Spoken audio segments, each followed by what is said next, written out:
Greetings from Sardar Patel Institute of Technology, Mumbai.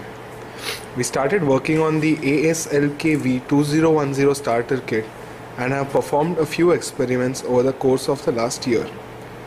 The basic lab setup over here includes a 50 MHz digital storage oscilloscope, a dual power supply, and the ASLK V2010 kit.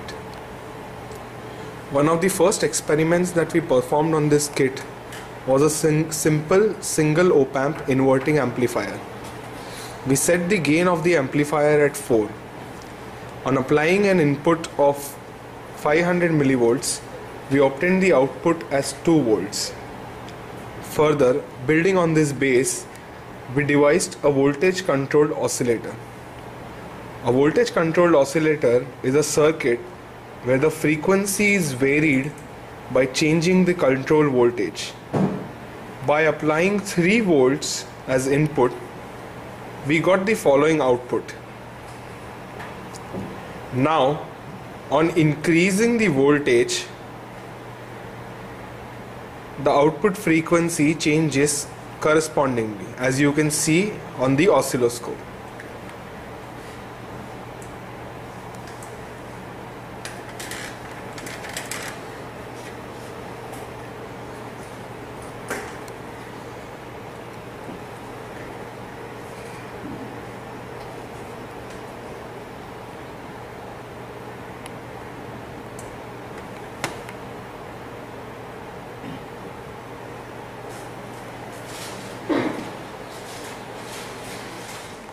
One of the biggest advantages of using the starter kit is that we do not need external connections.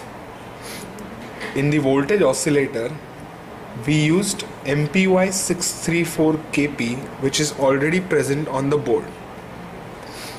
As mentioned, no external connections or breadboard connections are required, and all the integrated circuits which we have in our curriculum can be easily implemented using this kit.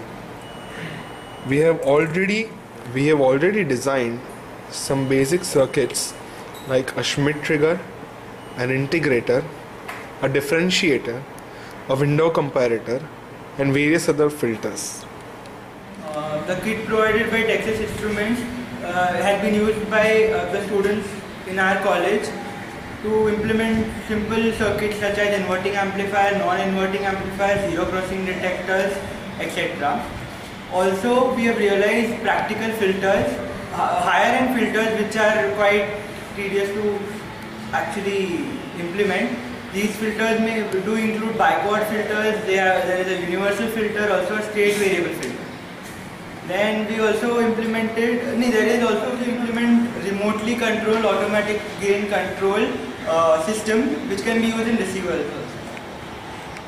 We are now used to Texas Instrument ICs and we look forward to use analog starter kit in our third year project. We are now well versed with the Texas Instrument IC and we look forward to use the analog starter kit in our third year curriculum. Till now we used to perform various op-amp experiments using IC741 on mounting on breadboards, but we were facing a lot of connectivity problems. Now we have started using the analog starter kit for the same experiments. It is easier to handle and brings more accurate results. Texas Instruments India Analog Design Contest and successfully implementing the problem solution for phase 1A using the analog starter kit. We are very grateful to Texas Instruments for providing us with the analog starter kit. We also look forward to guiding our juniors to doing the same following year.